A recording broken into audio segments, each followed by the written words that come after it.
and blessed to be a part of your day. Kevin Miller in the morning, KIDO Talk Radio. More of your phone calls coming up. Joining us now is attorney, Democratic State Senator from Louisiana, and author of the new book, Robert Mueller, Errand Boy for the New World Order, John Milkovich. Mr. Milkovich, thank you for joining us. Kevin, my privilege to be here. Thank you for what you're doing. Now, are you an LSU guy? Of course. Absolutely. Well, congratulations on a great season. Thank you so much. So let's talk a little bit about your thoughts as an elected Democratic State Senator, as an attorney, as an author of what's going on here with Robert Mueller. Is he doing things right or is he doing things wrong?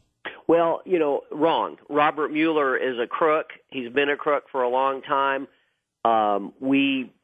And the mainstream media is not telling the American public anything about his biography, his resume, his track record of treachery.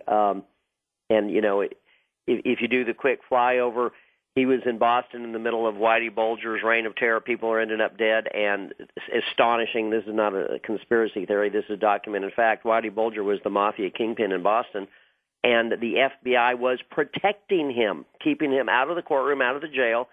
And according to one or more published writers, the FBI was helping Whitey Bulger kill people. Robert Mueller, what's his connection? He was geographically, chronologically, right in the middle of Whitey Bulger's reign of terror. He was assistant U.S. attorney in Boston and then U.S. attorney for over 4 years, one of those two positions, or between those two positions, and he did nothing, didn't lift a finger, didn't raise his voice, saw something, did nothing, rolled over while Whitey Bulger was being protected by the FBI and killing people in the Boston area. Fast forward, Pan Am 103. You're too young to remember this, Kevin, but in 1988, December, horrific midair detonation of Pan Am Flight 103 over Lockerbie, Scotland, was flying from London to America, 270 lives lost. Very quickly, the international intelligence community zeroed in, really knew who had done it with lots of proof. It was Ahmed Jibril, had the bomb, was a Palestinian, Iranian-supported terrorist that had the bomb built. Mansour al-Qassar was a Syrian drug lord that helped get the bomb on board.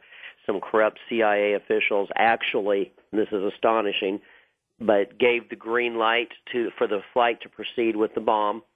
And interstage left Robert Mueller, the guilty go free. That would be Jibril, the terrorist that had the bomb built, Al-Qassar, who got the bomb on board, the corrupt CIA officials who oversaw the attack and let it happen. They all get a pass, get out of jail free card, a mulligan, and Mueller, as is his his method, he targets two Libyan intelligence officers that had nothing to do with it. You can fast forward to BCCI. He's brought in by President Bush 41 on the BCCI banking scandal, where billionaire bankers are financing terrorists, drug sales, and illegal arms sales. Mueller comes in and sweeps the evidence under the rug and makes sure the big boys get off with a slap on the wrist, and then things get more serious.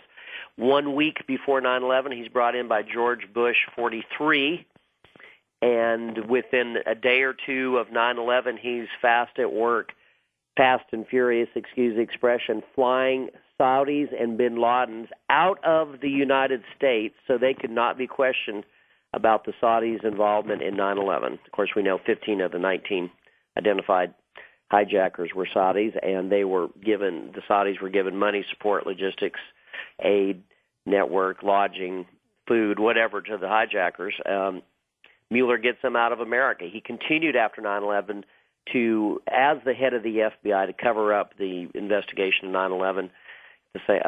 Anthrax, he targets an innocent guy, Dr. Bruce Ivins, who had nothing to do with that attack, and covers up for the lab that did produce the toxic, lethal anthrax.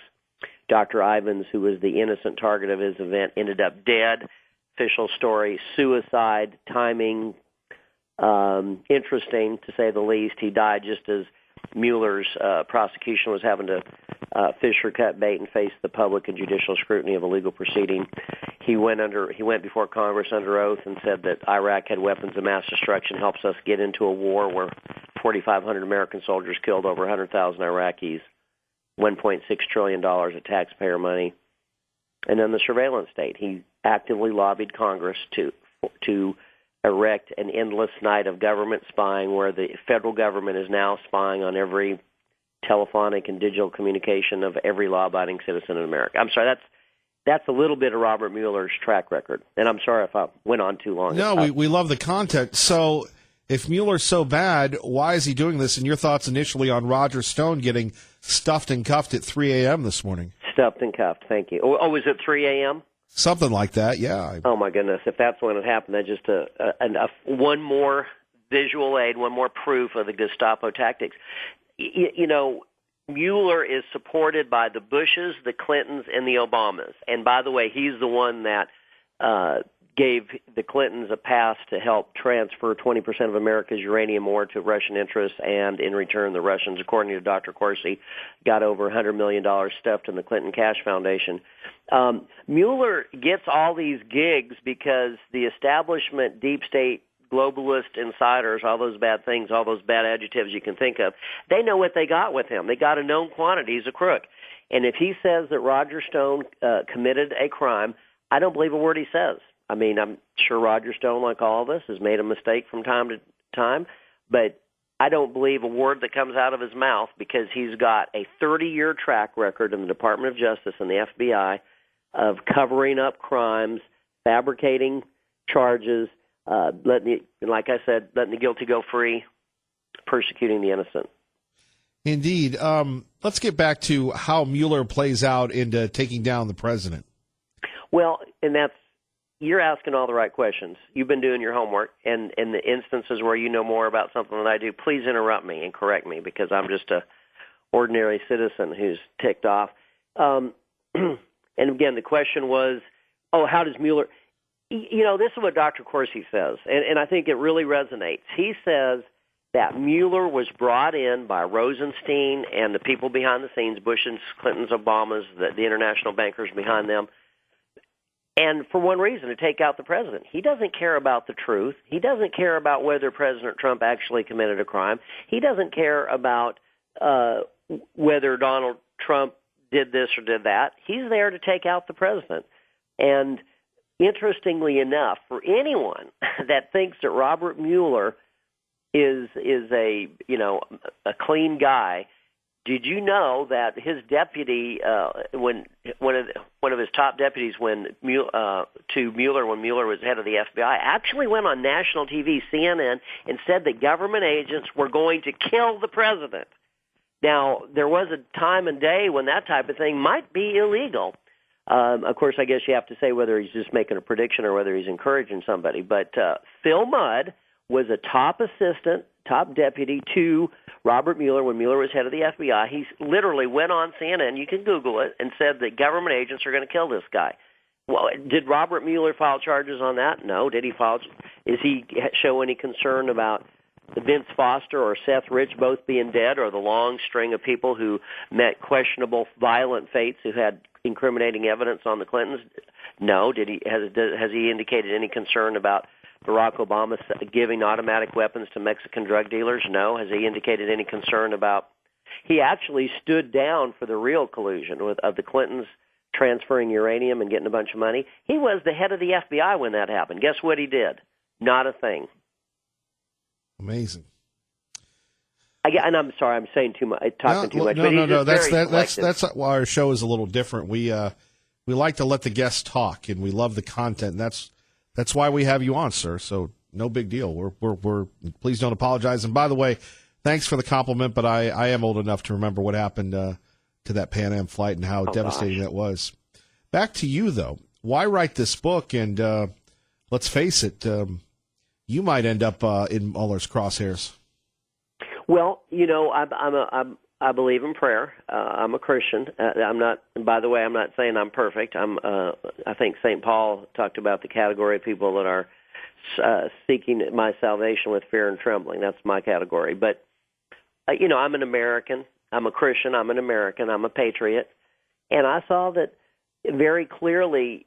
Donald Trump actually had the guts on a national stage to call out the Bushes for allowing 9/11 to happen. Donald Trump said the day of 9/11 In so many words, I don't believe planes brought those buildings down. There had to be bombs. He said that the very day. Donald Trump has, on his very inauguration, he criticized the people that were on that platform in so many words. This is my Keithville in a translation of what he said. He said, look, y'all been doing high fives and drinking champagne and doing toast for all your victories, but they weren't victories for the American people. Donald Trump has taken on the globalist, the people that want a socialist one-world government, and in America a nice little tame little province and a one-world government. And, these people, they don't want America to be prosperous and free and sovereign. They want to, use up its wealth and control its people and decide who stays free and who goes to jail. And I mean, this is and I believe this, Kevin. I believe the American people are waking up. And if you want to buy my book, good.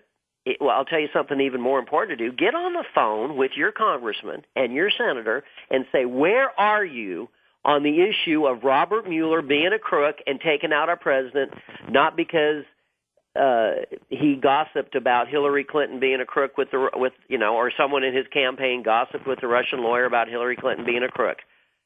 Who in America hasn't gossiped about Hillary Clinton being a crook, including millions of Democrats?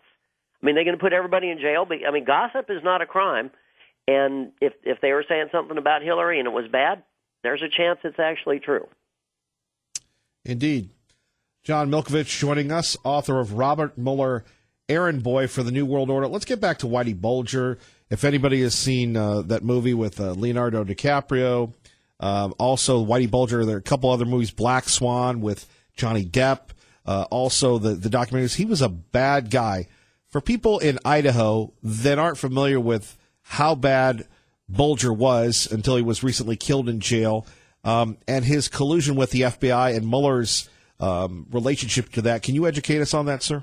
Well, this is what we know for sure, Kevin, and I know. And by the way, there's other researchers. I don't pretend that I know everything or that I know the most about anything. But this is what is clearly documented: is yes, Whitey Bulger was head of the Winter Hill Mafia in Boston. Yes, he was in power for 19 years. Yes, the FBI tipped him off on local law enforcement investigations to keep him out of jail. Yes, Whitey Bulger's team killed a bunch of people. And yes, and I don't have I'm not an eyewitness to this, but one or more writers say that the FBI actually was killing people, killed one or more persons right alongside Whitey Bulger.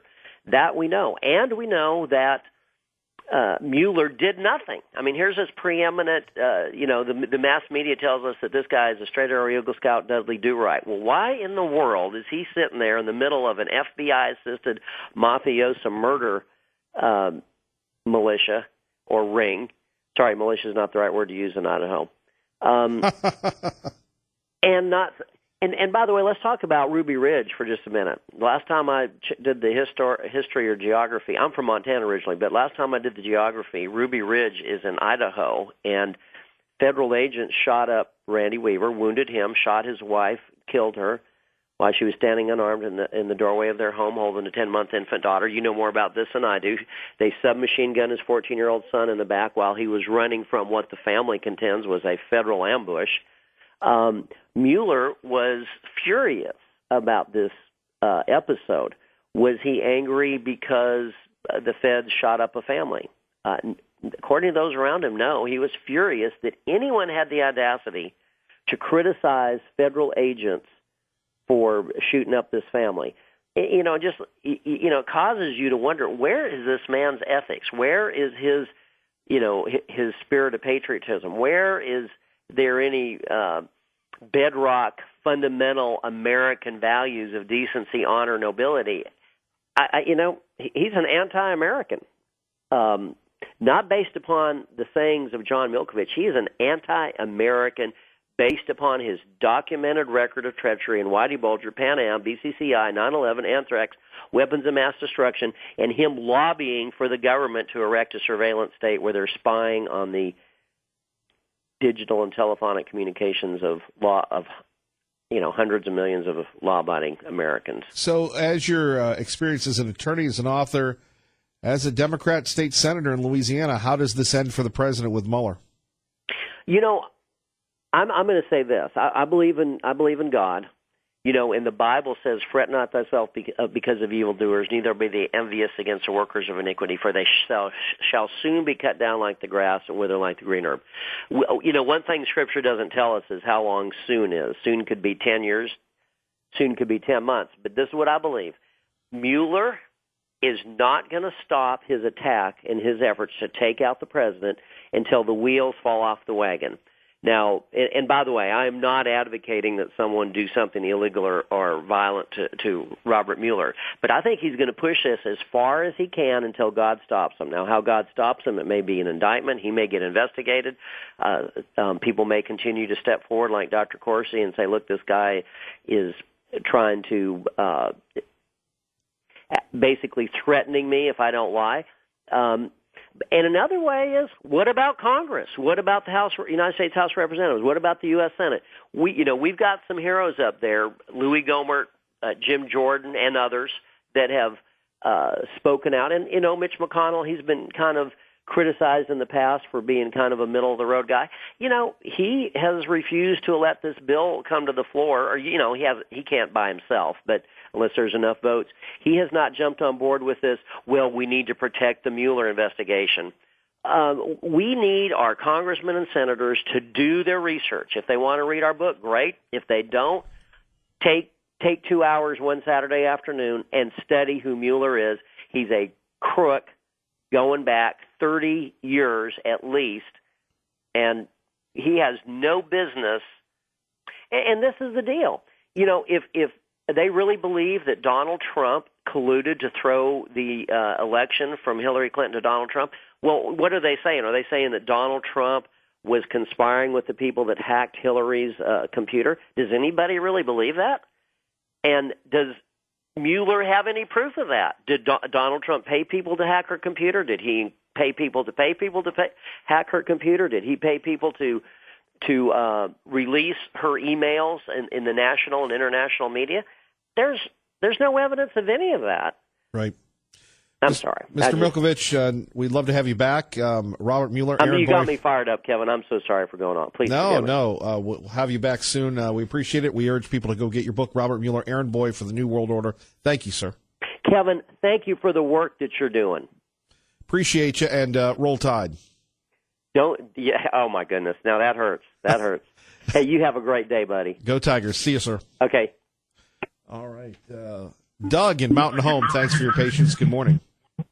Wow. Where he is a senator, Kevin? He's a Democratic senator in Louisiana. Holy smokes. I mean, did you ever think it was that corrupt? Not to that level, no. Me neither. Is he got I'm not good with words. Has he got evidence for all that? It sounds like the guy knows exactly what he's saying. That's the way I came across. That's what came across to me, that he knew exactly what he said. What does Whitey Bulger, Pan Am Flight 103, the BCCI, Ruby Ridge, 9/11 all have in common? Robert Mueller. Wow. I don't like saying this, but I have felt this in my heart, Kevin, for a long time. The only way this is ever, I think, what he said was God. But this country, I believe, is going to have to shed some blood to get rid of this. People, I hope you listen to what he said. Democrats, Americans, because they are here to take away your life, your freedom, and your country. Kevin, I can't believe, I never would have thought, I refuse to think, and not no more, I'm going to do some more thinking and searching about it, but about 9/11. Do you believe what he said there? I'm not going to go that far with 9/11. And that's the way I feel too. But right. Are they really that corrupt? But you're seeing it elsewhere. A life doesn't mean nothing to them. It doesn't. Gobs of lives don't mean nothing to them. It's power. Wow. Anyway, Democrats, I hope, Kevin, I don't hardly hear any Democrats call into this place. Do you think very many of them listen to this? Who, the libs? Yeah. The libs do their very best to try and marginalize us. But they hear. Look, we could have the libs on, but if the libs want to call in, they can call in. We have our liberal Steve. He pretty much counts for all of them. Yeah, well, I don't know. It's scary, Kevin. It doesn't scare me because I know God's controlling this world. I mean, do people really want to hear the libs? What are they going to say? Hey, what they did in New York is great. I don't think there's an audience for them. That's what I was calling about until this guy got on. I was calling about the murder of our children. I mean, just look what happened when Moses was born. Look what the Pharaoh of Egypt was doing, killing all the kids. Yep. I mean, it's right through world history with God. It really is. All right, my radio's puking backwards on me here, echoing. I really love your guys' show, especially when you have somebody like that. Well, we love it when we have somebody like you, so thank you, Doug. You have a great weekend. You too. Bye. Bye-bye. 580-5436, 580-KIDO. Coming up next, a family sounds off about a controversial sentencing here in the Treasure Valley. Kevin Miller, KIDO Talk Radio. And out to Washington, D.C., exclusively to the White House. Fox News Radio, only on KIDO Talk Radio, 107.5 FM, 580 AM. John Decker joins us now. John, good morning. Good morning. How are you doing today? Apparently I'm not Roger Stone, so I think I'm doing better than Mr. Stone. I think if that is the arbiter, we're all doing great today, right? We're all not Roger Stone. It's not a good thing when you're indicted by the federal government, and he has 7 counts that he needs to respond to, including lying to Congress and obstruction and trying to tamper with a witness. These are serious charges that carry very serious prison time if convicted. And so we know from this indictment that Mr. Mueller is not anywhere near wrapping up his investigation. So despite all of the hopes of the Trump White House that this is winding down, I don't think it's winding down. And I think that this is indicative of that. White House already responding to Mr. Stone being apprehended today. Well, they say has nothing to do with the president, nothing to do with the White House, and they may be right. Obviously, we don't know what is in Mr. Mueller's possession and what his investigators have uncovered, but I should read to you just one snippet from this indictment, and it raises a very serious question as far as I'm concerned, putting on my hat as a lawyer. And let me read this key passage in the indictment. It says, Kevin, after the July 26, 2016 release of stolen D.C. emails by Organization One, and Organization One is WikiLeaks, a senior Trump campaign official was directed to contact Roger Stone about any additional releases. So my question is, who did the directing? What person directed the senior Trump campaign official to contact Roger Stone about these additional WikiLeaks releases? That is not in the indictment. It leads one to speculate. I'm not going to speculate, but that is the big unknown I see from this indictment.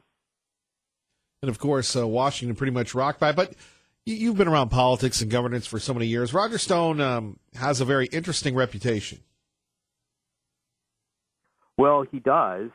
He worked for Richard Nixon, and he has known Donald Trump for most of his professional life, and he, as a result, is quite close with President Trump. Now, he did not work on the Trump campaign in 2016. I think he left the campaign in 2015. That being said, he clearly, according to this indictment, was in touch with the Trump campaign throughout the presidential campaign, even up until Election Day. So this is something that we'll have to wait and see as this case plays itself out, how Mr. Stone responds. We do know that he was expected to be indicted. He said so on Fox News this week. And he's also indicated that he's not going to turn against the president in any way. And nothing so far on Twitter from the president. Nothing in particular from the president in terms of tweets. You're right. Sarah Sanders has responded, but nothing from the president himself. That's correct. John Decker, we continue to cover the story with you. We appreciate you. Thank you, sir. Thanks a lot, Kevin. Have a great day. Talk to you soon. You too. Bye-bye. Tea Party Bob joins us, publisher of the Gem State Patriot, gemstatepatriot.com on KIDO Talk Radio. Good morning, sir. Good morning, Mr. Miller. Great show this morning, as usual. That cold sounds bad, brother. You better get some oregano. Oh, well, I'm coming over to your house and give it back to you. Wow. You know, when you think of the implications of the newest law enacted by the New York legislature, you have to say, what has happened to the morality of this country, and how could we allow something like this to happen? Well, it's not hard to figure out when you see all of that has happened in our education system over the past 50 years. And this is at the root of the evil that has reared its ugly head in the past decade as we have become nothing less than barbarians when it comes to human life. If you ever thought that religion is on the decline in this country, you must take a good hard look at it now when we see that New York State has said it's okay to kill aborted babies, but you can't execute a convicted murderer. I'm actually ashamed to say that I spent most of my career as a New Yorker, as this is the epitome of human degradation. They call this reproductive health. I call this reproductive death. And this bill is going to come back to haunt all those who voted for it. On the Mueller investigation, they're going to drag everyone who is anyone into this investigation until they cripple everyone Trump knows at a high level of his supporters and have them cowering in every corner of the world. After hearing the last dissertation on Mueller that your guest had, we have a real background on the scoundrel of an attorney. The left talks about past issues with Trump. If only half the things this gentleman has told us about Mueller are true, we are in the swamp right up to our necks and drowning. Between the fake media and the uninformed leftist progressives, I think more every day that I'm doing the right thing by trying to find a place to hide out in the mountains of Idaho. I have to believe that all of this is part of God's great plan for this world, but often wonder why he has chosen some of these gut-wrenching ways to get us there. One more thing that I know is your favorite topic. I haven't heard one word about the repeal of the grocery tax yet in the legislature. And once again, I have some news for you. Oh, well, let me know. What is it? Now, I have breaking news. Now, you know that I do a podcast with Tommy Ahlquist, right? Mm-hmm. And by the way, your name came up yesterday. We were doing some podcasting, and Tommy called you out. He said you might have to be a guest on there because he's got some issues with you on how you covered him. He's perfectly willing to do that, and I will be willing to be there. All right. Well, But he better be prepared. I think he'll be prepared for you. I think it'd be an interesting matchup. Good. Actually, I think we should have that matchup here on KIDO Talk Radio. But we interviewed Mike Moyle and we interviewed Matt Arpelding, House Majority Leader, House Minority Leader. I put it to both. So where do we stand? And what did they say? They said it won't happen this year. What did they tell you? Now, we have the lieutenant governor on this program saying that it is going to happen. But, you know, with Medicaid expansion happening, with the overspending of the budget, with the overpurchase price of HP, there are a lot of questions that need to be answered here. And what I don't understand, and most people listening don't understand, is every politician that was running for election or re-election, we're going to repeal the grocery tax, we're going to do this. And then when they get in, they pull the old bait and switch and go, well, we can't afford to do that this year. And I believe, and thanks to Ray Maya, I have the State of the State here. I think the lieutenant governor even alluded to that. Or the governor alluded to that in his State of the State, his first State of the State speech.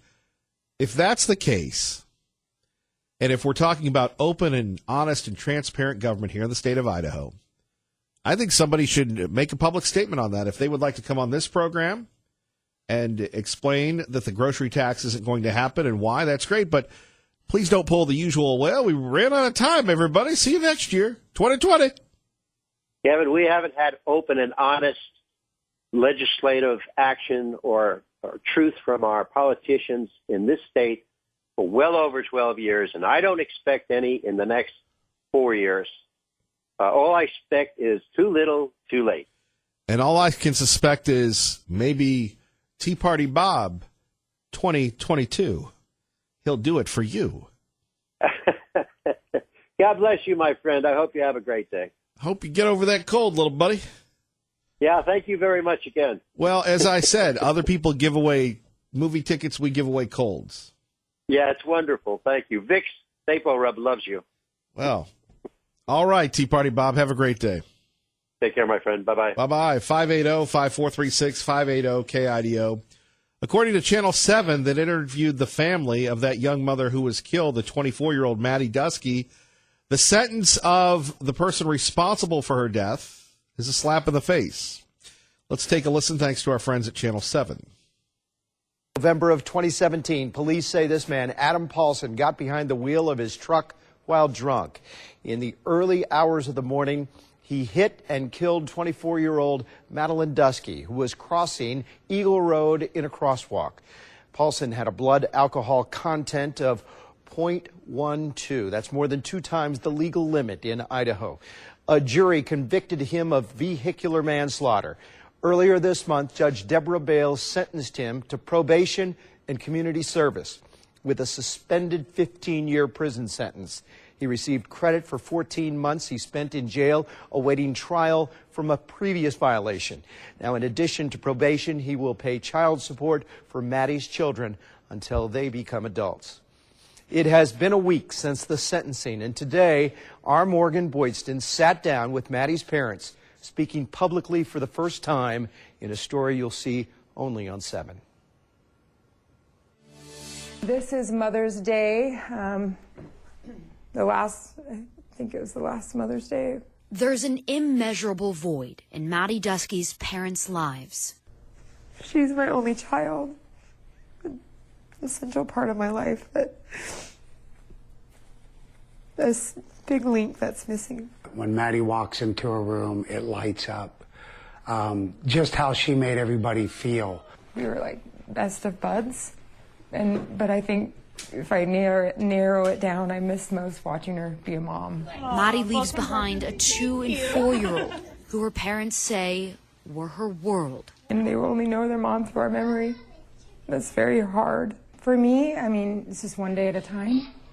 But I will forever talk about the dangers of drinking and driving. Like, I don't have a choice but to advocate. A 12-person jury found Adam Paulson guilty of vehicular manslaughter. But when the judge handed down his sentence of 15 years of probation, shock consumed Crystal Markham Brown and Ben Dusky. I just felt no justice. Probation for a man whose blood alcohol content was almost 3 times the legal limit, who records show was already on probation for domestic violence. I guess that's the biggest slap in the face. It felt like Maddie's life was pretty much meaningless, that she, from the beginning, she was just a speed bump that night in this person's way. Just him, coming to the table with, asking for a plea bargain would have made a huge difference for us as a family. I was fixed to feeling like him going to prison for a little while would be, good for his soul,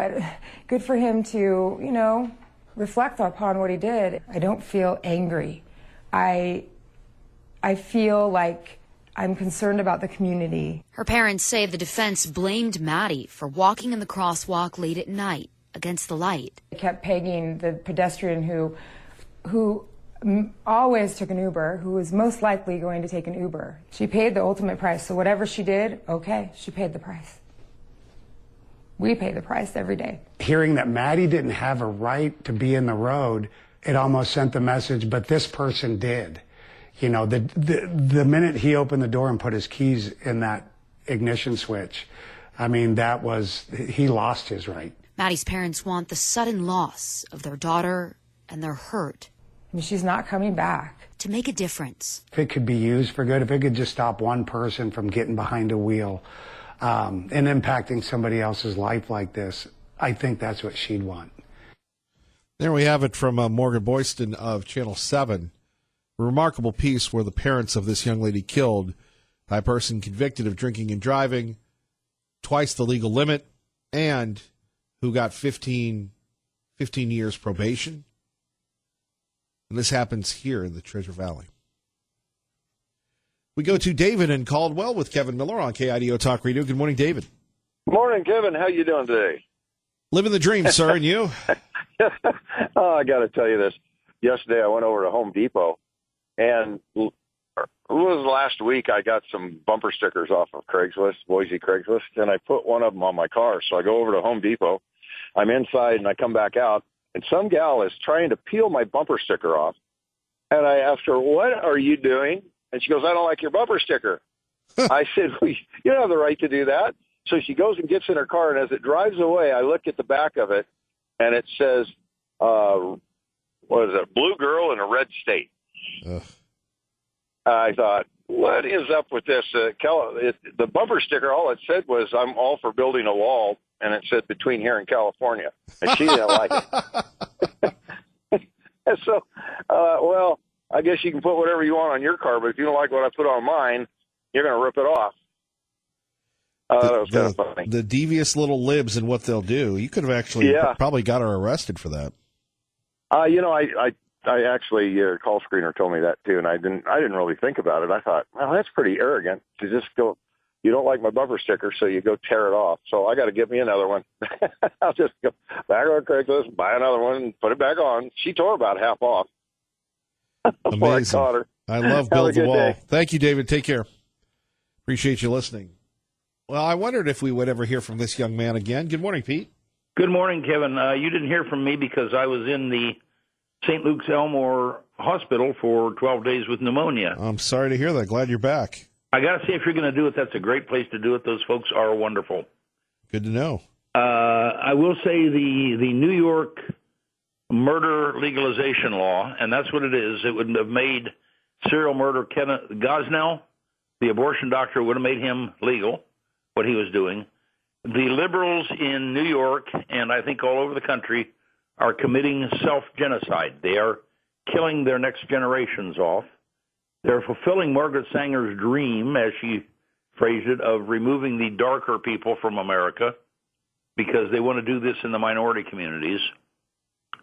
And they have basically legalized you go back to the what was it in the people that worship Baal and sacrifice their firstborn? Exactly. They're legalizing that. They are legalizing infanticide, but the sort of the unintended consequence of it that I can see the benefit of is they're killing themselves off. Less libs. If they keep this up, the libs will eventually disappear because they're removing their next generations. And it is beyond disgusting that an actual state legislature could legalize murder like that. You think you've seen everything, and then they do that. Pete, great point. Thank you. Thank you, Kevin. Welcome back. Thanks. Bye. Bye-bye. Thank you, Pete. 580-5436, 580-KIDO. Let's go to Pam in Meridian with Kevin Miller on KIDO Talk Radio. Good morning, Pam. Good morning. Hey, there's a little bit of discrepancy in that story about Madeline Dusky.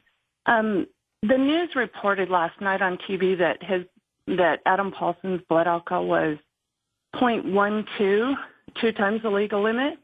And I believe that it was 0.21, almost 3 times the legal limit. Because in their story, they say 2 times the legal limit, and then they say almost 3 times the legal limit. At this point, it really doesn't matter, but I believe that I did see a 2 in front of it. 0.21. Yeah, I did see a 2 in front of it in the paper. Okay, yeah, they reported first thing that it was 0.12, but just so that people out there listening know the difference. Your thoughts on the case? Well, I think it's heartbreaking. I think that the family didn't receive justice. It is a slap in the face.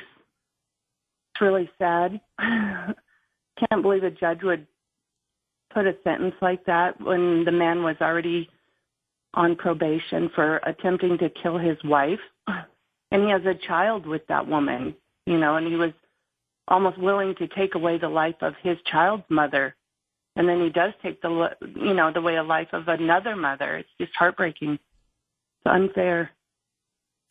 I think if he had a little bit of remorse, sat in jail a little bit longer and felt some remorse about the case, right, then put him in society and then let him prove what he can do. But, getting off 2 times easily for 2 different felonies is wrong. There's no other word to say other than it's wrong. Pam, we appreciate you listening to KIDO Talk Radio, and thank you for your thoughts. You bet. Have a good day. You too. And don't forget Glenn Beck coming up next. Still more Miller, Kevin Miller, KIDO Talk Radio. And I'm Kevin Miller, repeating our top story. Roger Stone has been arrested by Robert Mueller and the FBI. We'll have much more on that throughout the day. Stay tuned. Glenn will have the latest, along with Dave Ramsey talking about your money. And, of course, Sean and Lars will bring you home. If you're out and about tomorrow, we would love to see you at the Canyon County Kids Expo. We'll be there from 10 to 2. But the action and adventure starts all day. It's a wonderful event. We've had a great winter so far. Let's hope it stays that way. When we're thinking about the weather, usually it's cold and damp and dank. And Canyon County Kids Expo is really the first sign of spring. So we hope to see you tomorrow. By the way, it's going to be great. And another thought, I just want to share this with you. I want to thank all the folks that are working for free right now. And if you know someone who is, and like most of us, they just put their chin strap on. They work for their friends, their family, so that their kids and grandkids and others can have a better life than they, and even their 4-legged kids and such. Well, thank you. You're not hearing that from the media. You're not hearing that from Nancy Pelosi. But you are hearing that from Kevin Miller and your friends, your family, your militia on KIDO Talk Radio. We so appreciate what you're doing. And thank you. Thank you for your sacrifice. May God bless you and your family. Ray and I, great job. Everyone, keep the faith.